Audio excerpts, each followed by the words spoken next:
Ticket to finale Noora തൂക്കിയിരിക്കുകയാണ്. Task മൊത്തം തൂക്കിയിരിക്കുന്നത് നമ്മുടെ നൂറ തന്നെയാണ്. ടാസ്ക് ചെയ്യാൻ നൂറ ബിഗ് ബോസ് സീസൺ തുടങ്ങിയ അന്ന് തൊട്ടേ നൂറ പൊളിയാണ് എന്നുള്ളത് എല്ലാവർക്കും അറിയാം. അതുപോലെ തന്നെ ആര്യനും കട്ടക്ക് നിന്നിട്ടുണ്ട് കേട്ടോ. ഇന്ന് അവസാന ടാസ്കിൽ ആര്യനും നൂറയ്ക്കൊപ്പം തന്നെ കട്ടക്ക് നിന്നിട്ടുണ്ട്. എന്തായാലും ടിക്കറ്റ് ടു ഫിനാലെ വിജയിച്ചിരിക്കുന്നത് നമ്മുടെ നൂറ തന്നെയാണ്.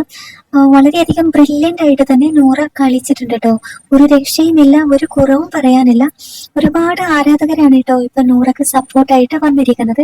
പ്രേക്ഷകരിൽ ഒരുപാട് പേര് നൂറ് ടോപ്പ് 5 എത്തണമെന്ന് ആഗ്രഹിച്ചവരുണ്ട്. അതുപോലെ തന്നെ ടിക്കറ്റ് ഫിനാലെ നൂറക്ക് കിട്ടണമെന്ന് ആഗ്രഹിച്ചതുണ്ട്. എന്തായാലും അതൊക്കെ ഇപ്പോ നടന്നിരിക്കുകയാണ്. അങ്ങനെ നൂറ ഒരു പക്ഷേ ടോപ്പ് 5 ഒന്നോ രണ്ടോ മൂന്നോ സ്ഥാനങ്ങളിലൊക്കെ നമ്മുടെ നൂറയ്ക്ക് എത്താനുള്ള സാധ്യത വളരെ കൂടുതലാണ്. ലൈവ് കണ്ടവരൊക്കെ ഉണ്ടെങ്കിൽ ഒന്ന് കമന്റ് ചെയ്യാം.